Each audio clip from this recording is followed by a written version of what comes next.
Pada malam ini, kisah yang Brother Fai akan kongsikan kepada anda adalah mengenai ditindih lembaga hitam.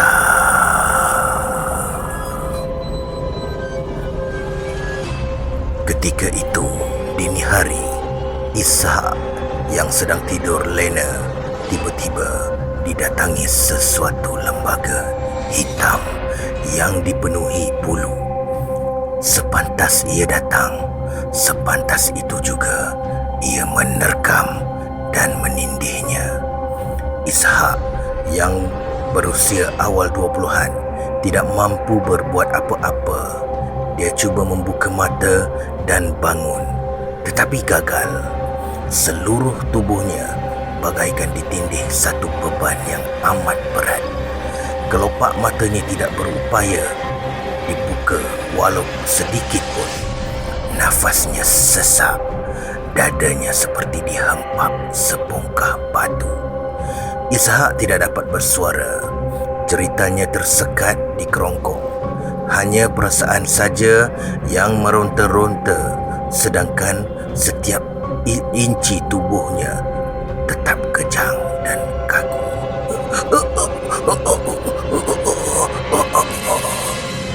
Hanya selepas menyeru nama Allah dan membaca ayat-ayat suci Al-Quran di dalam hati, barulah Ishak dapat menggerakkan jarinya, dan sejurus jari itu digerakkan.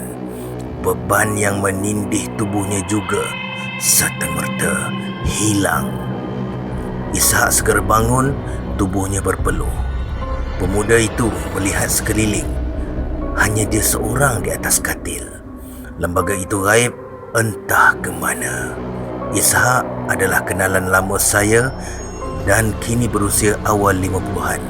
Menurut Ishak, dia telah banyak kali ditindih lembaga hitam. Paling kerap ketika usianya 20-an. Mimpi? Tidak, kata Ishak. Ia terjadi antara jaga dan lena. Benar, ia bermula di dalam mimpi. Namun apabila terjaga, Ishak dapat merasakan dengan jelas tubuh lembaga hitam itu menindih badannya. Kalau dia dapat merasakan helaian-helaian bulu yang memenuhi tubuh lembaga itu. Setiap kejadian berlangsung sekitar 10 hingga 15 saat. Seorang lagi kenalan, Humaizah Ahmad, juga pernah beberapa kali ditindih lembaga hitam ketika tidur. Bagaimanapun, pengalaman guru berusia 45 tahun itu sedikit berbeza kerana sewaktu ditindih, dia turut mendengar lembaga itu berbisik di telinganya.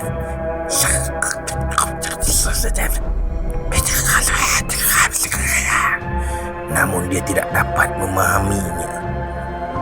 Ditindih lembaga hitam ketika tidur adalah kejadian misteri yang sering berlaku dalam masyarakat kita. Bagaimanapun, anda jangan terkejut kerana ia turut terjadi dalam kalangan masyarakat lain. Di Fiji, mereka percaya ia dilakukan oleh Kana Tevoro, iaitu roh seseorang yang baru saja meninggal dunia. Tevoro muncul kerana ada perkara penting hendak diberitahu kepada orang yang ditindih, juga masyarakat yang ditinggalkannya. Apabila melihat kejadian itu, orang yang berada berdekatan dengan mangsa akan menjerit, "Kania! Kania!" iaitu bermaksud makan, makan, untuk memanjangkan lagi tempoh kerasukan. Tujuannya supaya mereka dapat berhubung dengan roh dan bertanya mengapa ia kembali ke dunia. Misteri hantu tindih turut berlaku dalam masyarakat Thailand, iaitu Piam, Meksiko, Seme Subio El Muerto, Jepun, Kanashibari, Korea, Gawi Nulim, Mongolia, Kardarak, Vietnam, Madi, Filipina, Bangungut dan sebagainya, di Newfoundland, South Carolina dan Georgia pula.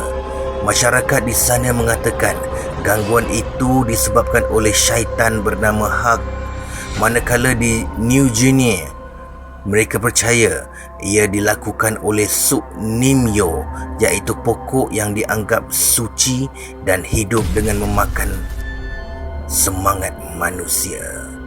Mengikut kepercayaan masyarakat ini, pokok tersebut mencari mangsanya pada waktu malam ketika mereka sedang tidur. Malangnya, ada mangsa yang terjaga ketika semangat mereka dimakan, menyebabkan badannya tidak dapat digerakkan. Dalam kajian sains dan paranormal barat, kejadian misteri ini dinamakan kelumpuhan tidur, iaitu sleep paralysis. Apa itu sleep paralysis? Halusinasi.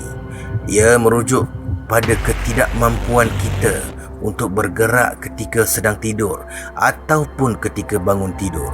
Bukan sekadar tidak mampu menggerakkan badan, malah kita juga tidak mampu bersuara dan mengalami halusinasi seram serta mimpi yang menakutkan. Untuk pengetahuan anda, tidur mempunyai banyak tahap. Kelumpuhan tidur terjadi dalam keadaan separuh tidur, sedang tidur nyenyak ataupun terjaga.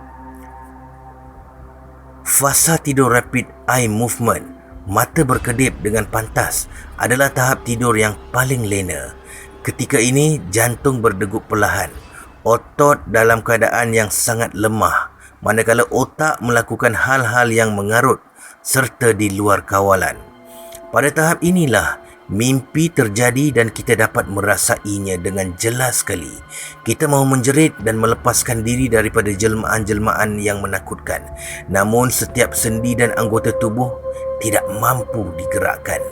Ini terjadi kerana otak kita sebenarnya masih dalam keadaan tidur, tapi tubuh ingin bangun.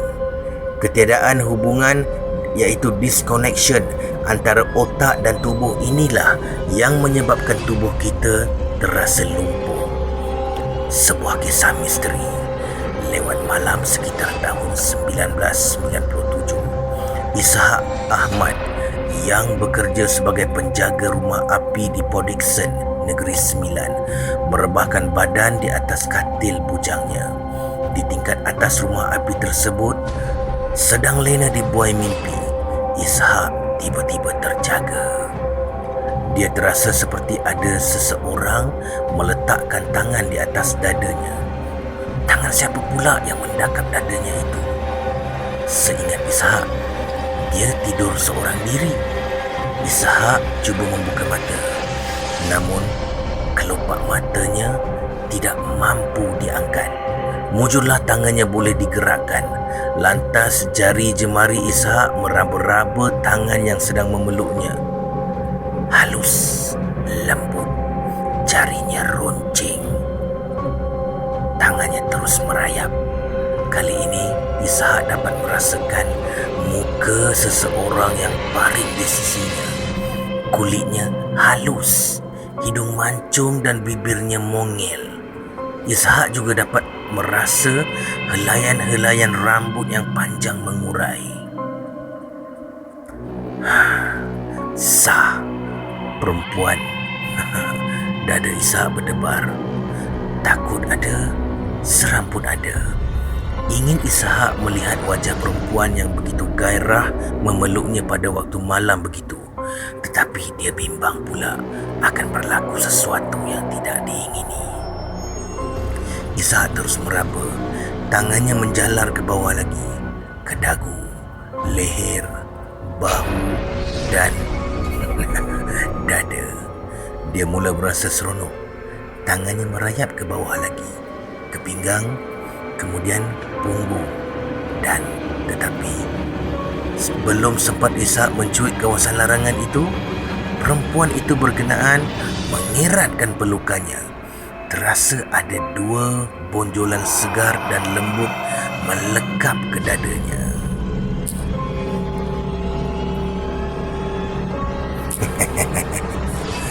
Apabila dipeluk erat sebegitu, tidak ada ruang lagi untuk jari jemari Ishak merayap. Tangan Ishak berhenti di situ, tidak mampu meraba lagi. Dalam masa yang sama, Ishak juga semakin takut sebab dia yakin yang memeluknya itu bukan perempuan, tetapi Ishak segera membaca ayat-ayat suci dan membiarkan saja tubuhnya dipeluk erat. Ishak tiba berani membuka mata kerana dia takut untuk melihat wajah sebenar makhluk berkenaan. Entah pukul berapa dia terlelap, Ishak tak tahu. Apabila membuka mata, dilihatnya hari sudah pun terang. Perempuan tersebut tiada lagi di sisinya. Kejadian aneh itu berulang beberapa kali lagi, tetapi berakhir selepas Ishak mendirikan rumah tangga setahun kemudian. Suatu malam, Ishak bermimpi didatangi seorang gadis yang sangat cantik, persis sang putri.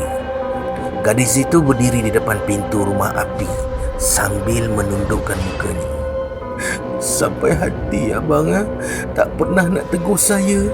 Kalau jalan depan saya pun buat tak nampak aja, kata si gadis lalu menghilangkan diri. Sejak itu, Ishak tidak lagi ditindih atau dipeluk oleh gadis berkenaan. Siapakah gadis tersebut? Hantu tindih? Sleep paralysis? Bunian? Atau siapa ya?